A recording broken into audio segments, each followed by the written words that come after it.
Good morning and Hello. Mazel Tov. Thank you. Thank you very much.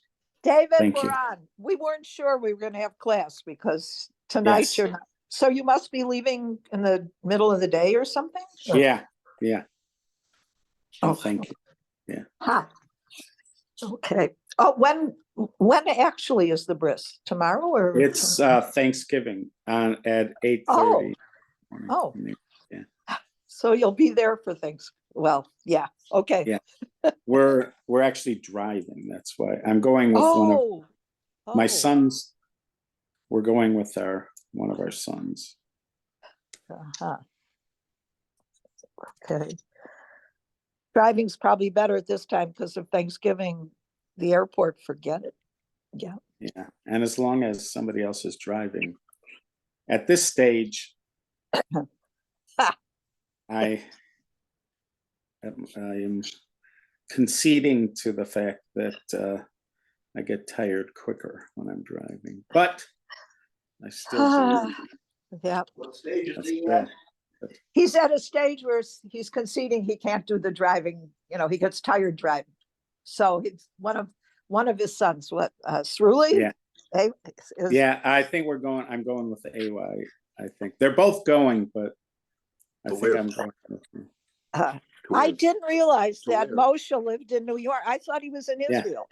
No, Shauli is the one who's in Israel. Moshe is number 3, and Moshe is number 3, and Shauli is number 4. So number 4 lives in Israel. Number 4 son. Good. Okay. Number 4 son. Yes. Okay. Charlie Chan. I remember. That's it. I remember. Yep.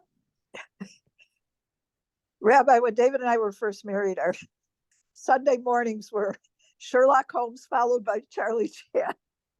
Well, I still like at night, just when I'm falling asleep, I listen to old time radio, and I have like a group of sort of favorite ones. They're all detective ones, but Sherlock Holmes is at the top of my list. Those ones.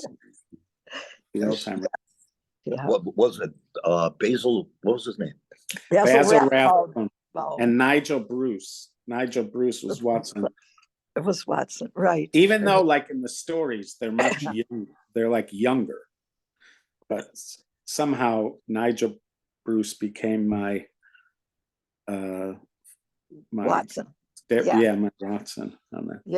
Yeah, I understand. I mean, they couldn't. There have been other portrayals, in modern movies about Sherlock Holmes, but he was it. It was perfect. Right.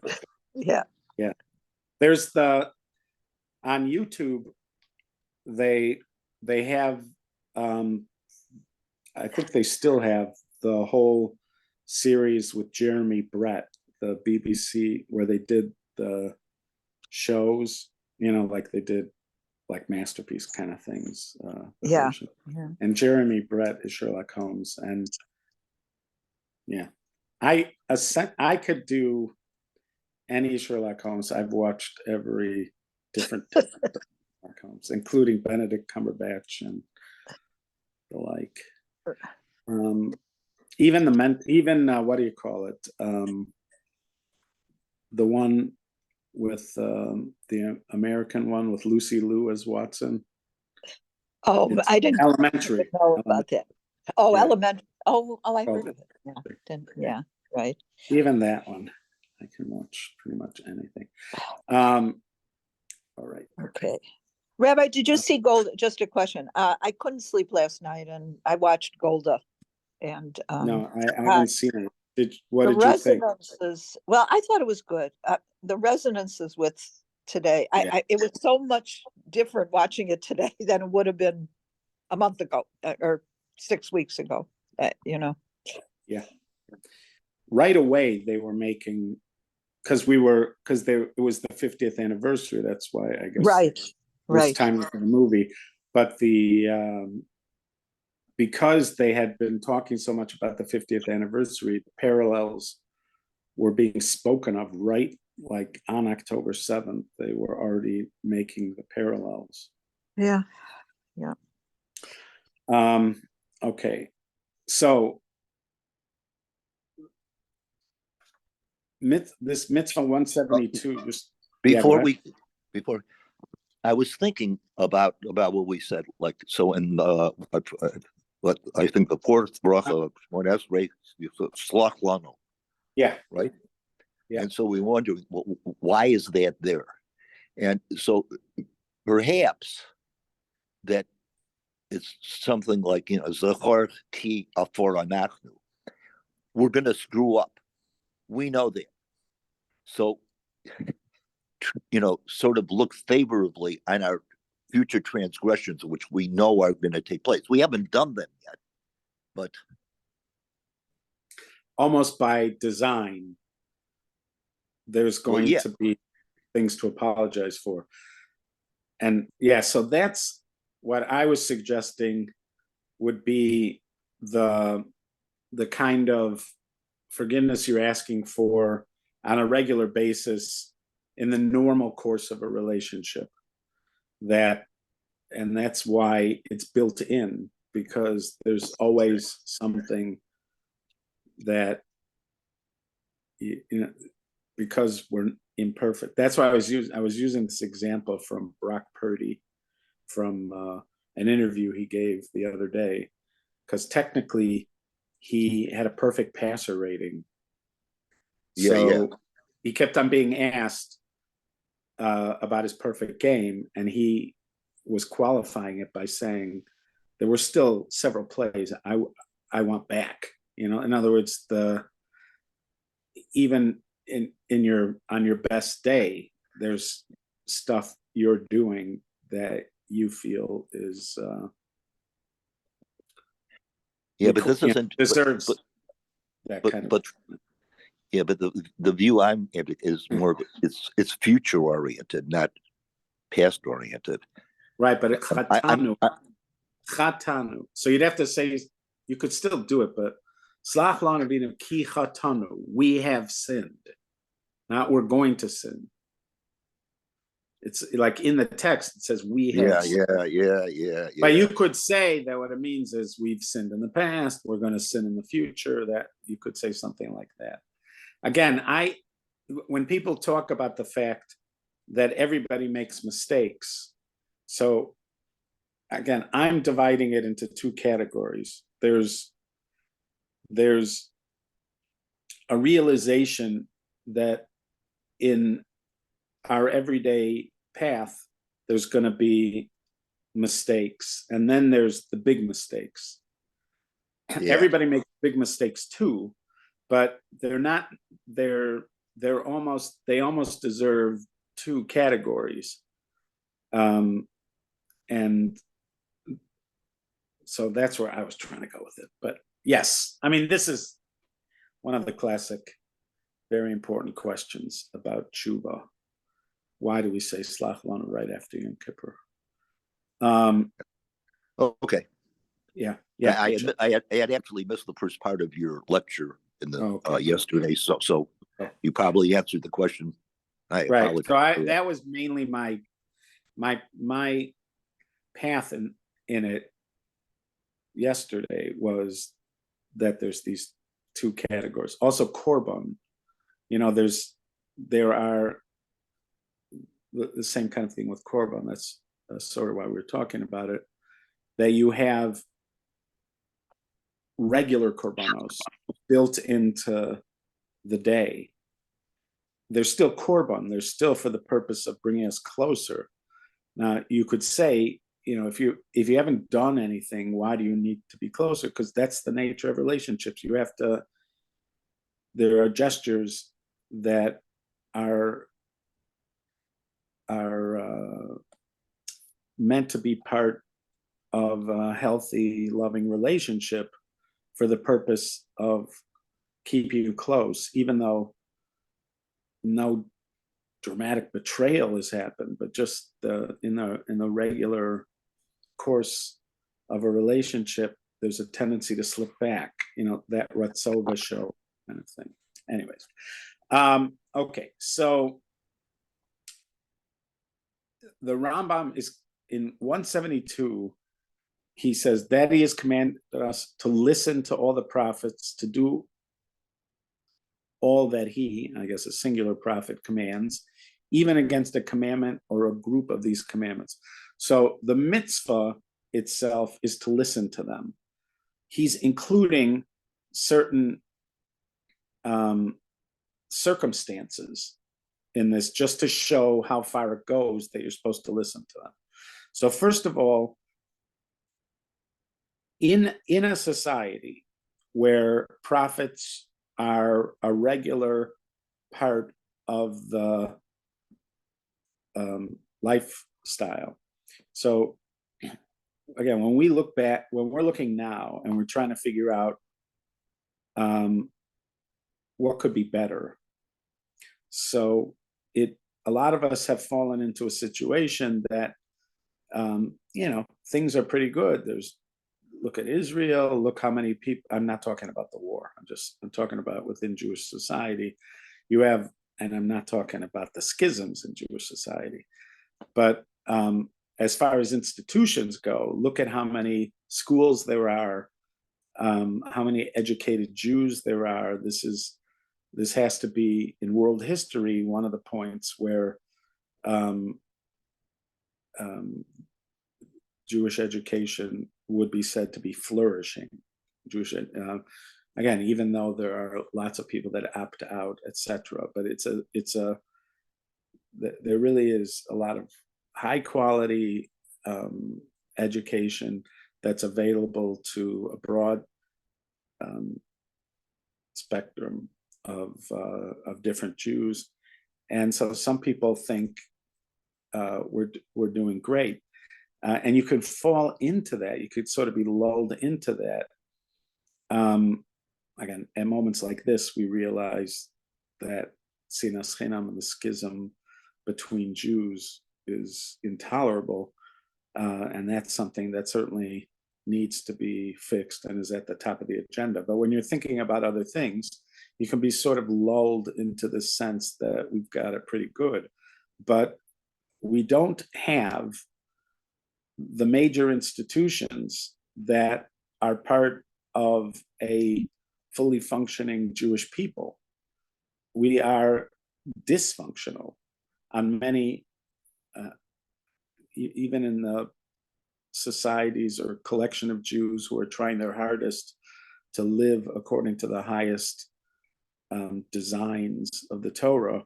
There are very, very important institutions that are not there. We don't have a king, in other words, a Jewish leader devoted to service of God.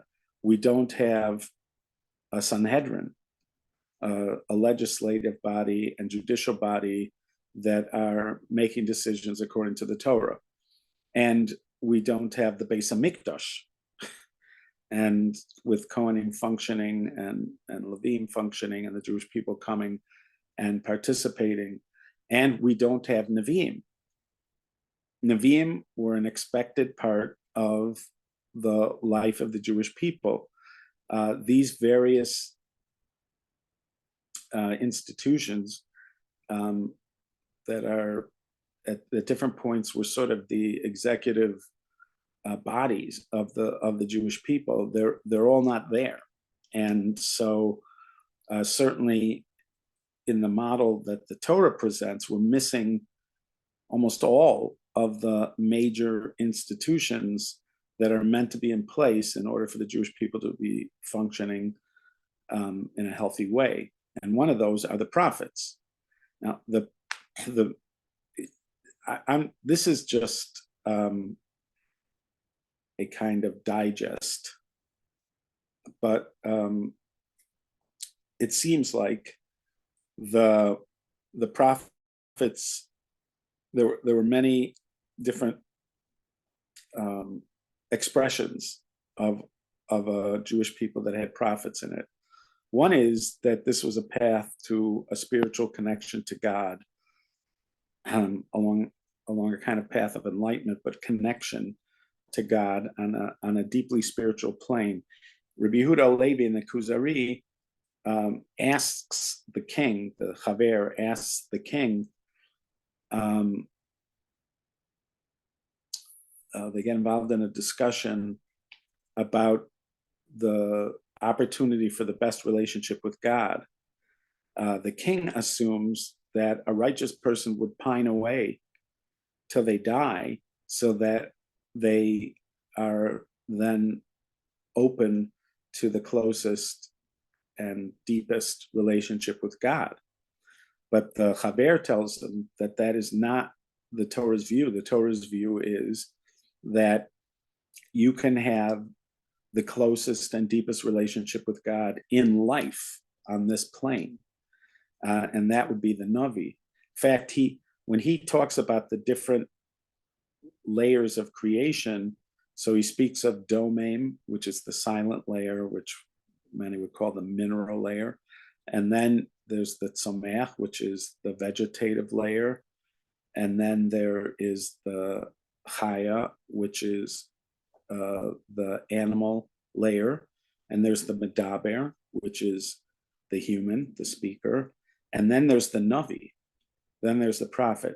So there is a kind of opportunity to enter into a connection with God through this particular method, which is called prophecy.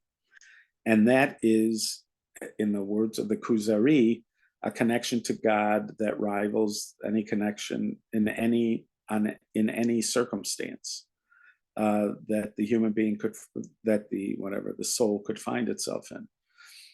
So there is the opportunity for this kind of personal connection to God.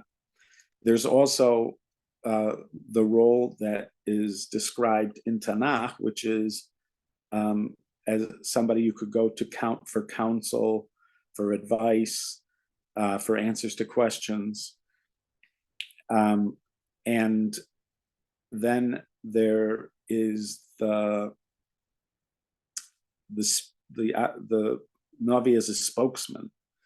Just because somebody was a Navi, and the Gemara suggests this, and you see it in other places, just because somebody was a Navi doesn't mean that they were also some kind of a spokesman. Even though the term itself suggests that words are going to be the byproduct of the experience of prophecy, but the Gemara suggests there were millions or a million prophets, but much of the experience was most likely personal and part of their personal enlightenment and connection to Hashem, not necessarily expressed as somebody who's speaking truth to power or speaking of visions about the future. That may not have been the role of that particular prophet. It seems like it wasn't the role of most prophets, but that is another very important role, and that is the prophet as a kind of spokesman. And then there is also, and this happened at various times, the prophet as a leader. That it goes hand in hand. And it's actually part of their leadership process that they are a prophet. And we had that during different times of history, most notably Moshe, who was the leader of the Jewish people, the greatest leader of the Jewish people. And he was a prophet, not by accident. His prophecy also informed his leadership. And you have this with several other leaders. Some of these leaders were told that they were a prophet, but it doesn't look as much like it was how they led. Somebody like Joshua, we even get a glimpse into a prophecy he has at one point in the book of Joshua. This man approaches and he asks him, friend or foe kind of thing. And that's like a little glimmer of the fact that he has prophecy, but it's not described as an important part of his leadership. his prophecy. But you do have it with Shmuel, who is both the leader, he seems to be the executive leader of the Jewish people, and he is a prophet, and his prophecy very much is wrapped into his leadership. So those are like four different expressions of prophecy. Now, when you have prophet as leader, this could be leader of the whole people, or it could be leader of a group of people. There are going to be times when the prophet is going to tell people what to do, and this is telling them that regularly you have to listen to your leaders, but there's a specific mitzvah to listen to, if they give an order based on prophecy, if they tell you what to do based on prophecy, there's a specific mitzvah to listen to it. It is not actionable in human court. If you don't listen to him, it could be in his position of leader, you could be charged with insurrection or something, but you're not. This is sort of actionable in punishment by heaven, but you're explicitly told this, that it's a capital offense, a heavenly capital offense, to not follow the instructions of a Navi when he's telling you what to do. An example of this might be that this is, one of the most explicit examples, although maybe somebody will argue, nitpick at it, is when Shaul is told by Shmuel to wait till he shows up before he starts the battle, and also he's told to kill everyone from Amalek, and he doesn't kill everyone.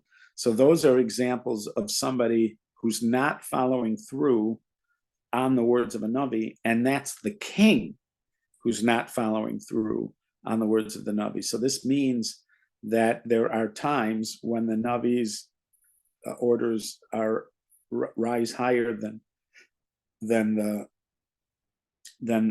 king's. So you have to listen to a Navi. Now the Rambam, in order to express how far this goes, says even if the Navi is contravening something in the Torah. The most glaring example of that is Elijah.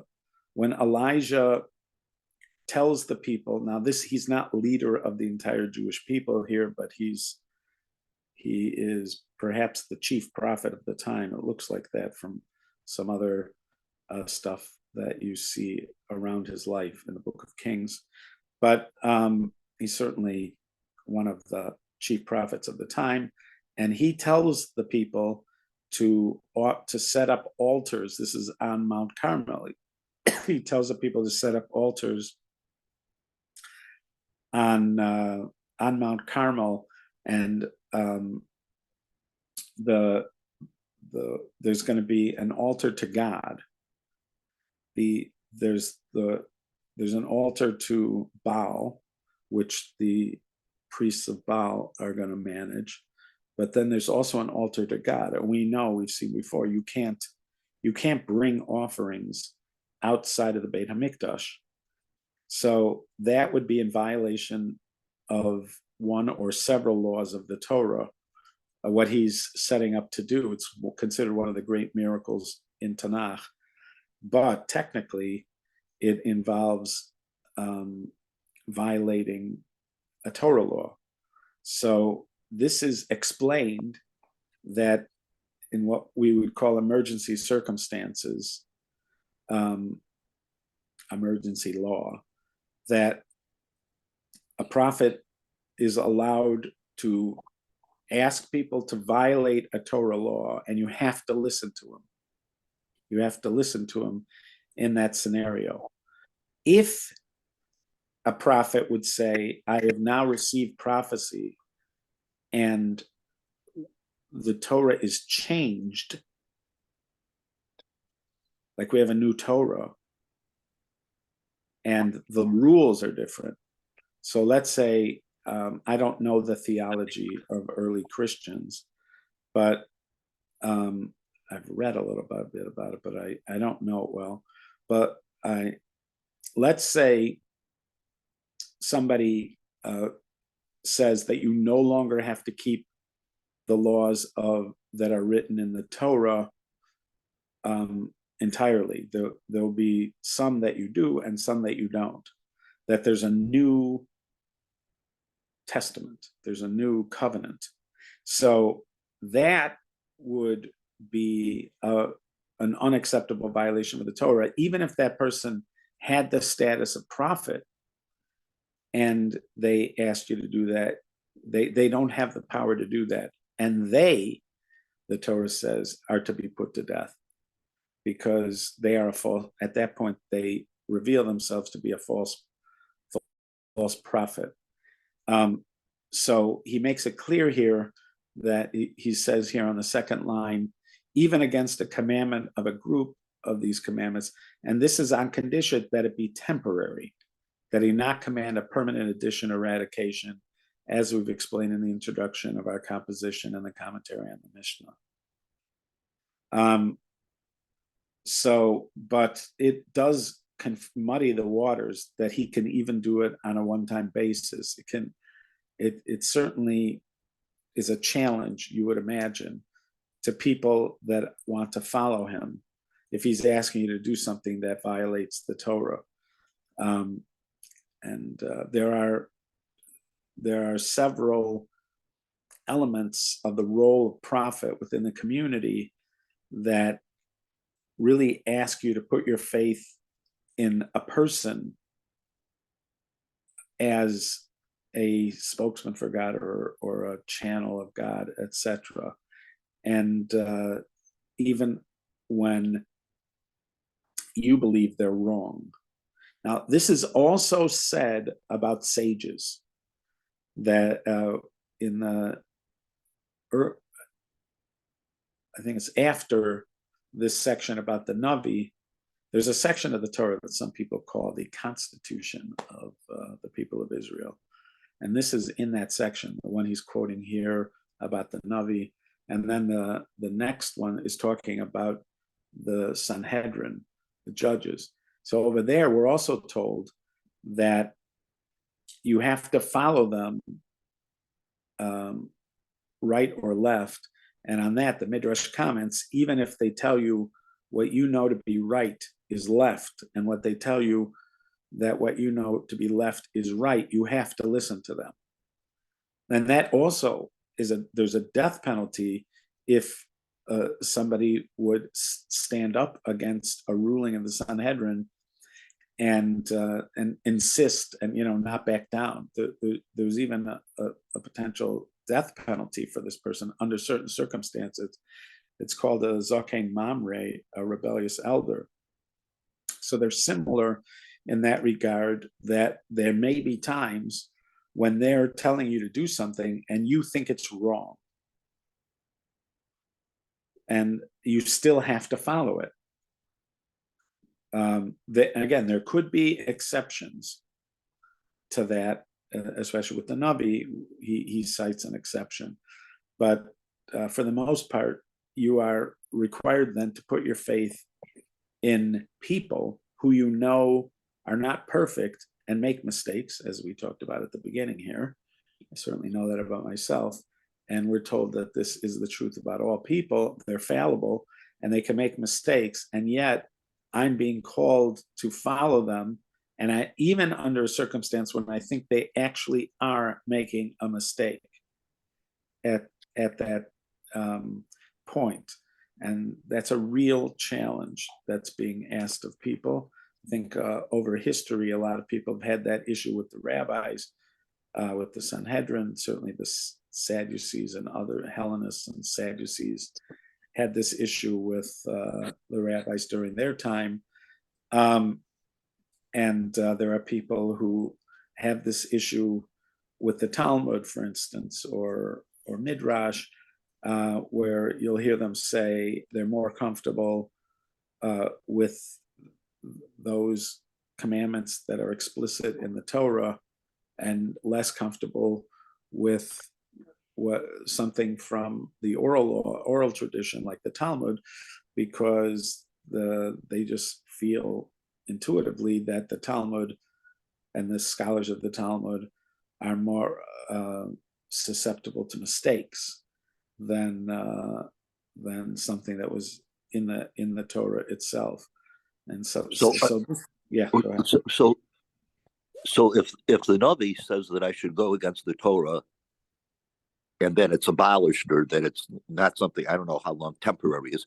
Okay, so I can't listen to. What if it's a rabbinic law, and he says, the rabbinic takana, it's gone. The gezerah is gone. The Navi is saying that? Yeah. I'm assuming, I don't remember seeing it explicitly. I'm assuming that is the case. Yes, that they can do that with the rabbinic law as well. My first thought is almost a kal vachomer, but you could make arguments that No, it's but not. the question is, could he make the abandonment of a rabbinic something, a permanent thing? Oh, a permanent abandonment? Yeah. Well, the truth is, even sages could do that. If they're part of the Sanhedrin that's greater in number and wisdom than an early one.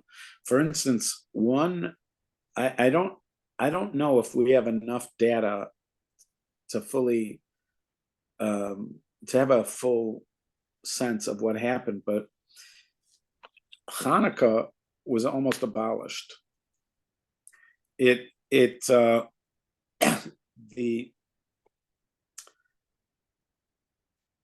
Most people believe that the explanation for Hanukkah that is in the tractate of Shabbos, the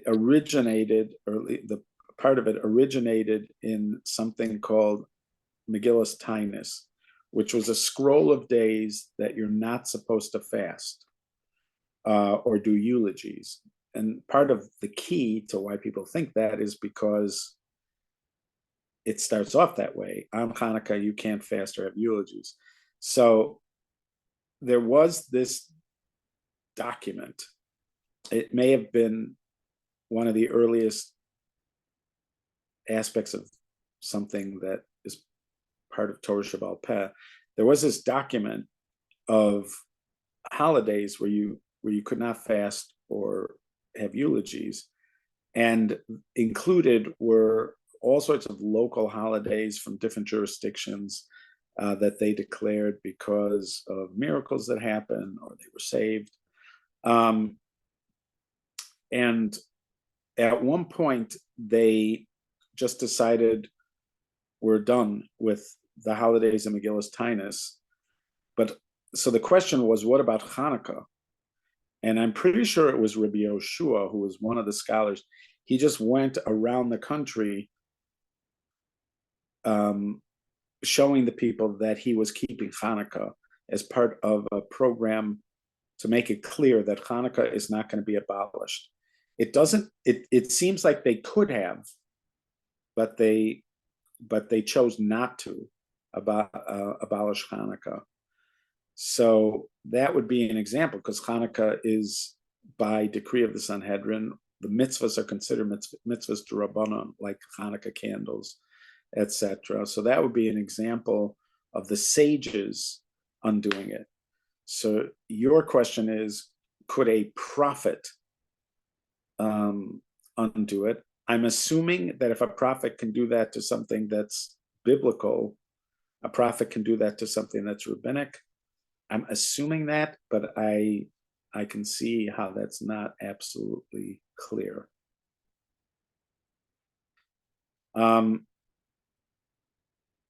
Yeah, so this,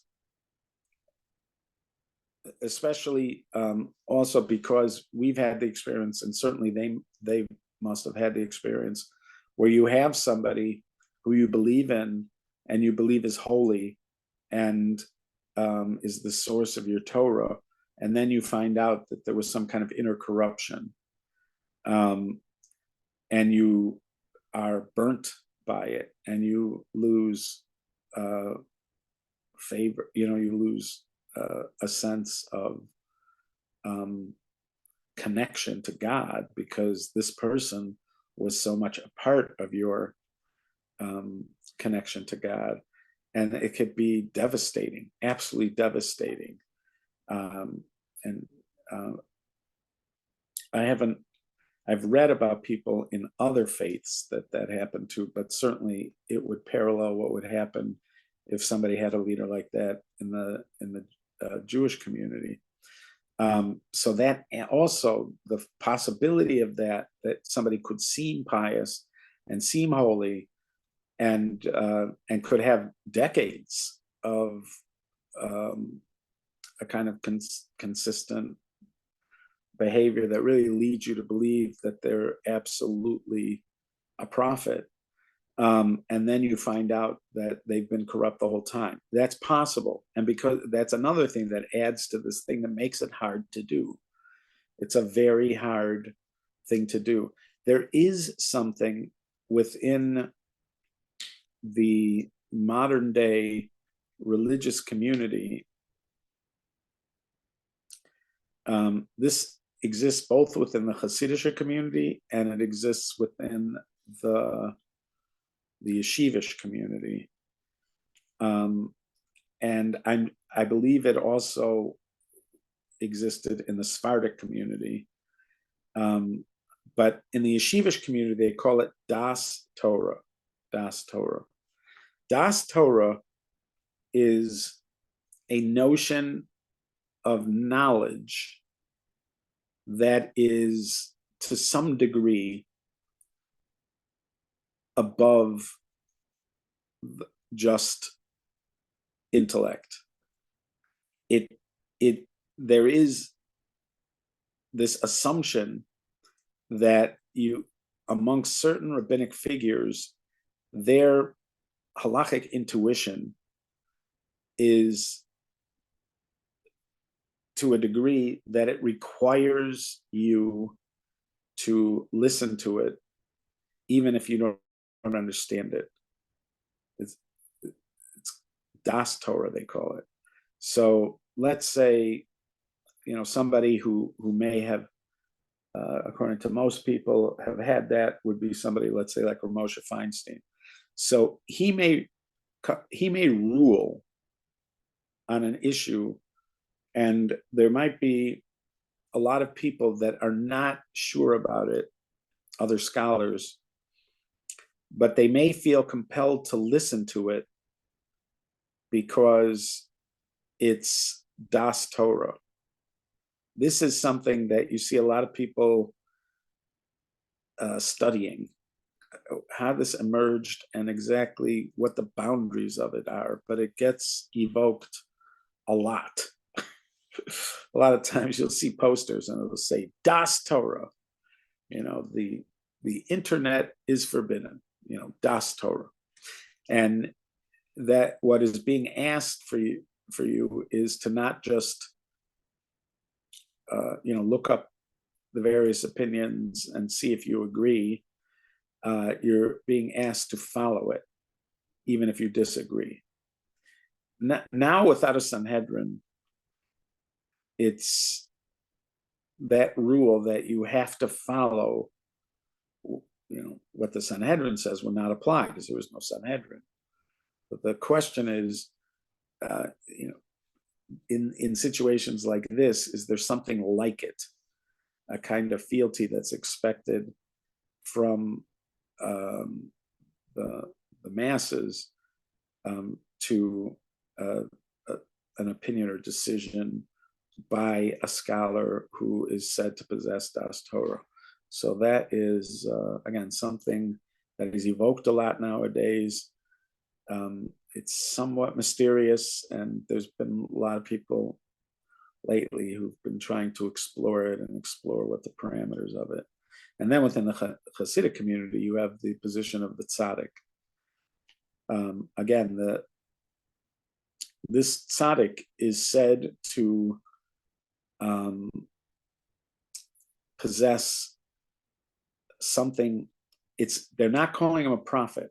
he's not a Navi, but he is assumed to possess something Navi-like, an access to a connection to God that's not available to most people, and even information, and certainly his intuition is regarded as something that you could be compelled to follow, even if you didn't agree with it.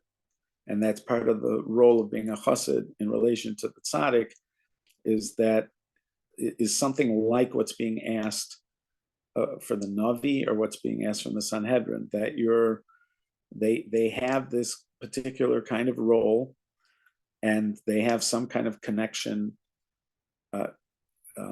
to a kind of halachic intuition that rises higher. So even if you don't understand it or might even disagree with it, you're expected to follow it. We'll talk more about this, but we're not going to meet tomorrow, unfortunately. I'm looking forward to meeting. Fortunately. Yes, fortunately. In a way. Yes. Rabbi, it seems that the problem of authority has always been a problem on every level. It seems to me. And and